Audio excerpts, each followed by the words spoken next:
démb def ngeen daje nee nañ bureau bi démb réunir ngeen. et que ci xibaar yi nga xamante ni presse bi jot nañ ko nee nañu le ministre de la justice moom moo saisir le président de l'Assemblée nationale. ngir ngeen waxtaane li nga xamante ni moo ñeel levée de l'immunité parlementaire du député Farba Ngom. oui c'est tout à fait normal loolu am na comme ni ma la ko waxee rek xam nga les policiers sont en train de faire des investigations ñu ngi def ay enquêtes comme bu ñuy def enquête moom comme il est député. On a besoin de lever son immunité parlementaire parce que amaana boo ko convoqué du nangu ñëw et il sera dans son droit donc pour pouvoir avoir accès à lui et poser des questions on est obligé de lever son enquête sur son immunité parlementaire. bu ngeen dem lever tey jii son immunité parlementaire nu muy demee ak tamit kañ ngeen ci fas yéene yegg vu que ni dem waxtaan ngeen ci. D'abord on a convoqué la commission pour demain. On va y travailler après bu ñu paree il y aura une plénière également et on va voir ce qui va se passer comme ni ma la ko waxee c'est un travail en interne. Je peux pas beaucoup développer. Et après bon je pense que fi bu ñu demee ba jeex vous serez ku mel ni juge dem tey maa ngi koy lire mu ngi alerter ni il faudrait pas quand même instrumentaliser la justice. du moom kese am na ñeneen tamit ñu jàpp ni da ngeen bëgg tey ji taxawaayu comme ñi fi nekkoon ñeen doon tuumal que ni dañuy instrumentaliser tout le temps la justice à des fins politiques et que tey ji Farba vous dérange à tel point que tey ji da ngeen ko bëgg sàkkal pexe parce que on se rappelle même ci élection yi Ousmane Sonko bi mu teewee ci dëkkam dafa wax ni am na ñu nga xamante ni bii mooy nekk seen mujjantalu élection sax kenn doo leen gisali sax ñuy distribuer ay liasses de billets ci li nga xamante ni moom moo di élection yi. non le juge dem bu ko waxee je me dis que c'est pas j'essaie de trouver un mot pour dire c'est pas élégant de sa part et c'est un peu malhonnête ndaxte bu fekkente dañu nekkoon di instrumentaliser wala dañuy fayantoo on est là depuis combien de mois yàgg nañ fi donc est-ce que mos ngeen gis koo xamante ni dañ ko jël n'oubliez pas que l'ancien régime a torturé l'ancien régime a fait enlever des jeunes dans leur maison fekkuñu leen dans la rue et puis au-delà même l'actuel président de la République il a été arrêté à quelle heure boobu administration kii la mais bu ñu fekkente ni ñii dañu nekkoon ci fayantoo kon ñoom ñu bëre comme Farba Ngom allait être en prison depuis fort longtemps. te loolu dañ koy saisir dina am ñu bëre ñoo xamante ni dañu bokk di ci ancien régime.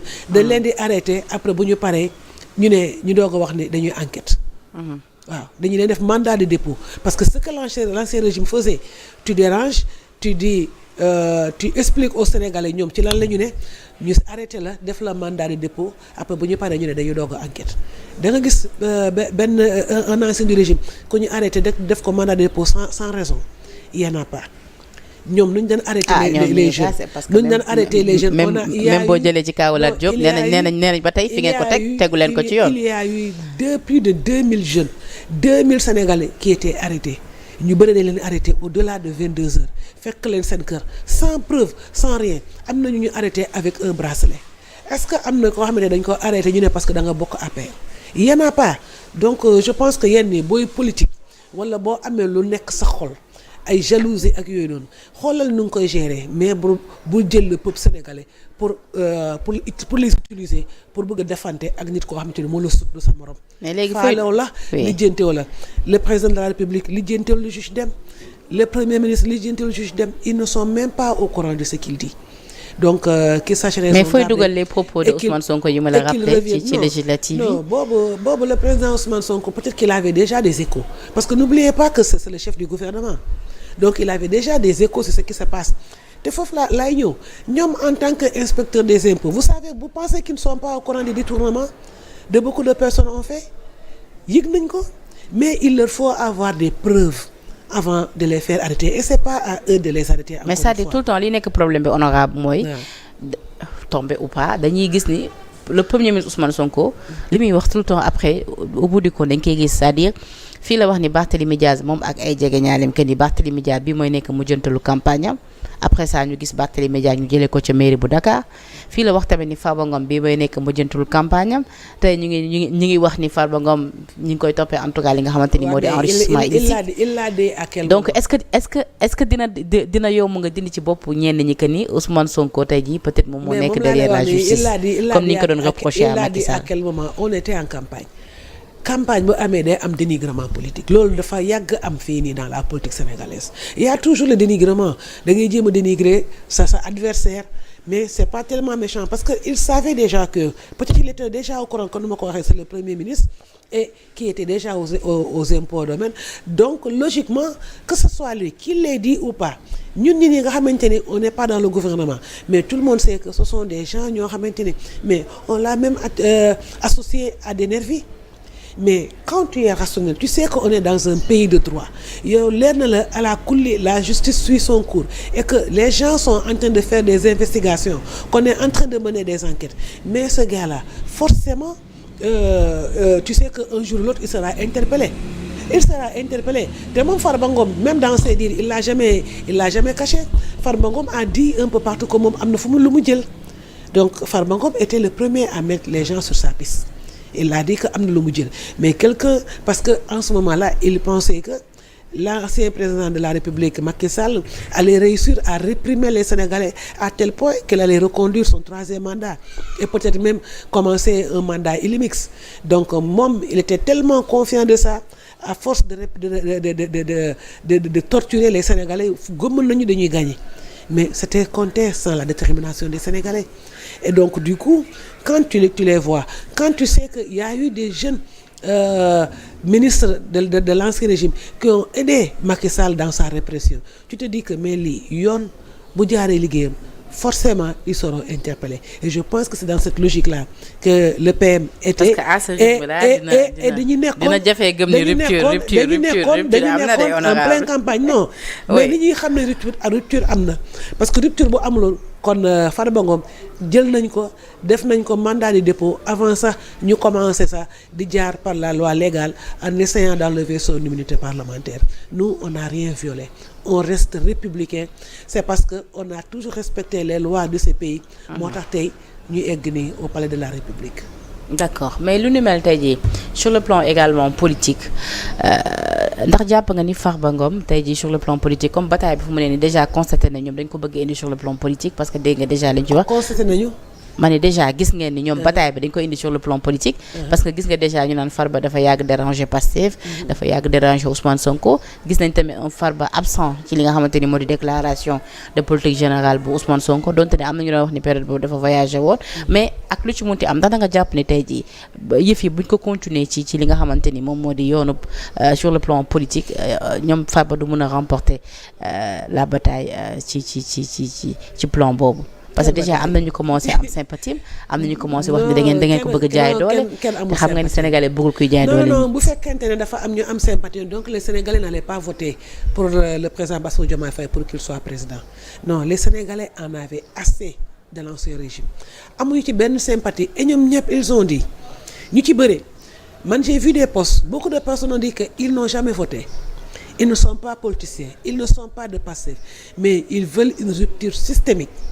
Donc ces gens-là ne peuvent pas venir aujourd'hui avoir de la sympathie pour quelqu'un koo xamante ni il est impliqué dans des affaires de détournement dans des affaires de comment dire ça mooy li ñu wax ni koo xamante ni yow da ngay utiliser jël ay 10% ak yooyu noonu pour mën a def ay marché donc du ñu am sympathie parce que les Sénégalais sont fatigués ils veulent que l'argent du contribuable retourne à eux parce que ñoom dañuy ko fay impôt pour ñu mën a jël impôt boobu defaral leen ay hôpitaux pour que les femmes n'aient plus à être sur une charrette pour pouvoir accoucher.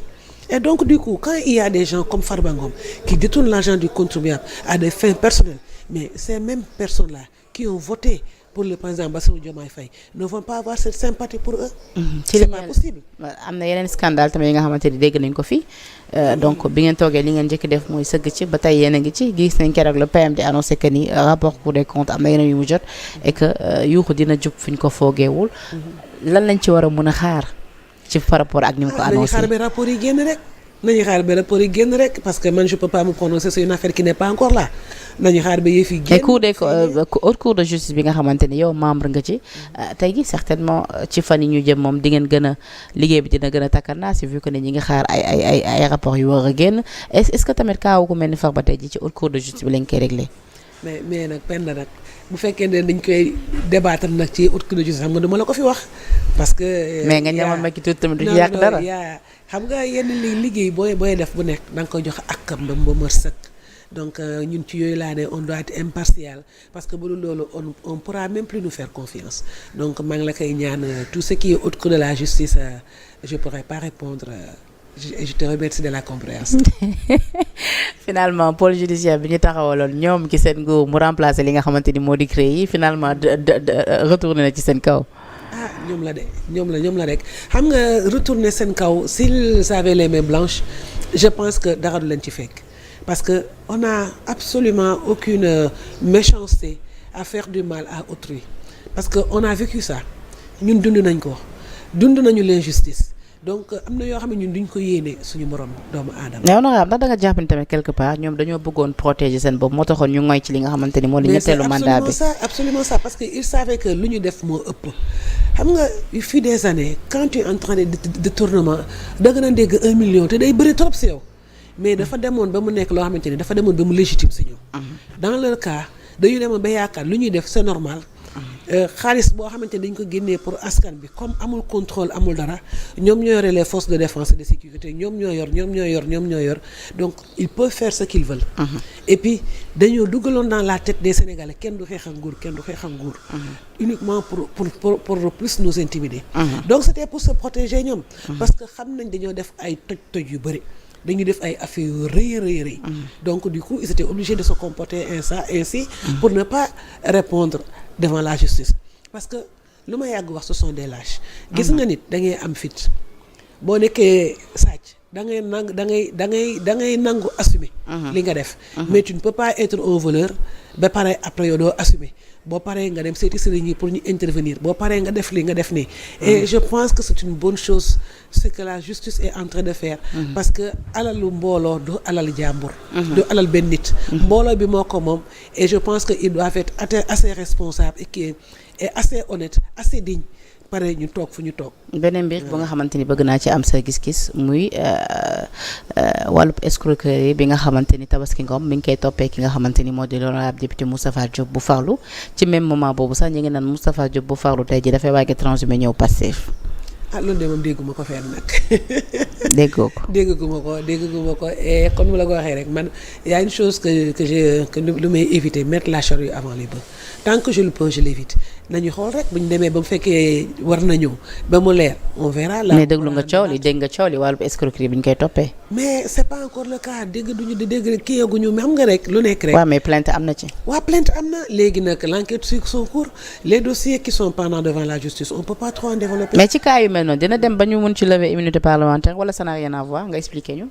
non bu fekkente ne loolu laa wax ne l'immunité parlementaire quand tu n'es pas député on peut te convoquer pour t'entendre et en plus c'est pour t'entendre et c'est pas parce qu'on a enlevé ton immunité parlementaire que tu es aussitôt condamné c'est pour pouvoir avoir accès à toi pour ñu mën la entendre léegi bu ñu la entendre ba pare ñu def enquête yëpp tu es nickel amuñu benn preuve contre toi. Donc je pense que dañ lay delluwaat sa poste. ci ma yaakaar donc man je me dis que c'est pas parce que on a enlevé ton immunité parlementaire que tu es automatiquement condamné c'est pour pouvoir t'inviter à les rejoindre ñu entendre la. D'accord. Parce que sinon avec ton immunité parlementaire. tu peux refuser d'y aller. nga toog sa kër bañ a dem. D'accord. Parce que effectivement tu es protégé par l'immunité parlementaire de l'Assemblée nationale. Alors honorable coowal kër bi nga xamante ni président de l'Assemblée nationale moom moo fa war a dëkk plutôt te le PM Ousmane Sonko bi ma amal déclaration de politique générale mu xamle woon ni boobu ba tey El Malick Ndiaye mënagul jot ci boobu le kër coow loolu fu mu toll. Coow boobu je pense que ñu ngi koy gérer. kër gi jot na ci wala jotagu ci ba tey. non aux dernières nouvelles jotagu si ba léegi jotagu si am na feneen fuñ ko loger fa la nekk mais aux dernières nouvelles ba léegi jotagu si donc je pense que l'Assemblée est en train de travailler avec le questeur Madame Aïcha Touré pour xool comment faire pour que tout le patrimoine de l'Assemblée nationale ñu mun ci jotaat. Dina compliqué de vu que Ousmane Sonko nee na terrain ba jaay nañ ko. te terrain de 400 mètres carrés la woon nee na. mais jaay nañ ko à 300 millions. mais je pense que ils vont tout faire pour récupérer de toutes les façons on va trouver des solutions et avec les avocats de l'État on va voir comment faire pour rectifier le tir. Finalement mais ce qui est sûr et certain. Oui. C'est que képp ko nga xam ne da nga jël le patrimoine de l'État sans le consentement de l'Assemblée nationale yoo xamal ni yaa nekk ci erreur parce que nul n'est censé ignorer la loi. finalement ñi fi nekkoon moom balaa ñuy dem indi bàyyi nañ leen fi ay mbir yu métti parce que bi ngeen toogee ba tey yéen a ngi nekk ci d'accord certes seen slogan mooy jubal jubbanti mais bi ngeen toogee ba tey yéen a ngi jubbanti boobu ba tey li finalement est-ce que jàppoo ni sax mandat de 5 ans bi moom dina jàll vite fait. non ça va aller très vite te peut-être sax li ngeen ci bëggoon amal finalement du ngeen ko matale. non dinañ ko peut-être que duñ ko matale à 100%. mais déjà le fait de déblayer le terrain, le fait de semer la graine loolu rek c'est quelque chose d'extraordinaire. Par exemple, si on arrive à récupérer les deniers publics, même si xam nga sénégalais les anciens politiciens dañ leen tàmmal en termes de réalisation dañuy defar ay tali xaar bi élection jot ñu defar benn tali defar benn pont tabax comme benn stade et après ils disent que c'est ça la réalisation. Mais les sénégalais qui ont voté pour le projet ñoom yenn réalisation la ñuy xaar. Par exemple l'autosuffisance alimentaire bu ñu ko defee rek les gens ñu koy sentir rek déjà ça va être une énorme benn pas bu gand ba ñu def. Et ñun suñu projet yi ci yooyu lay dox. doxuñu ci ay taxawal ay édifices ak def yooyu. Donc je pense que on aura le temps et le fait de parce que dañoo sempi système bi. léegi dañu nekk di ko saxalaat. di ko defar et pour ça. Il faut que vraiment comme ni nga ko waxee. ñu récupérer les édifices ñu mën a régulariser le littoral. Parce que képp tamit koo xamante da nga dem jënd terrain boo xamante ni soi-disant dañ ko déclassé. wàllu terrain yi. waaw que ni le président Ousmane Sonko mais yow xam nga ni. nee nañ ba ci fan yi mujj tamit am na yeneen travaux yu mu arrêté waat. ci côté Thiès ak yu parce que comme ni ñu ko waxee. nouvelle ville de Thiès censé ignorer la loi. Le président de la République bu déclassé benn zone daf ko war a yóbbu ci biir assemblée. ba assemblée voté ko ba ñu nangu. mais ñoom dañoo déclassé soi-disant déclassé. et c'est pas passé à l'assemblée. Et pourtant il y a des magistrats qui ont pris. te ñoom ay magistrats lañu. Ils savent que parcours la lu mu tudd doxalin bi baaxul. donc bu ñu jëlee ñoo tooñ bu ñu amee conséquences yi ñoom ñoo tooñ. man je ne peux pas blâmer quelqu'un qui n'a pas été à l'école. Mais képp ku jàng te ñoom xam nañ ko dañuy wax ni nul n'est censé ignorer la loi yoo xam nga ni terrain bi nga jël ci forêt classée wala zone comité dañ ko classé comme patrimoine xaw ma lan. léegi bu fekkente ne le président de la République dafa génnee décret rek te décret bi jaarul assemblée yoo xam nga yaa nekk ci erreur la ci fekk yow la.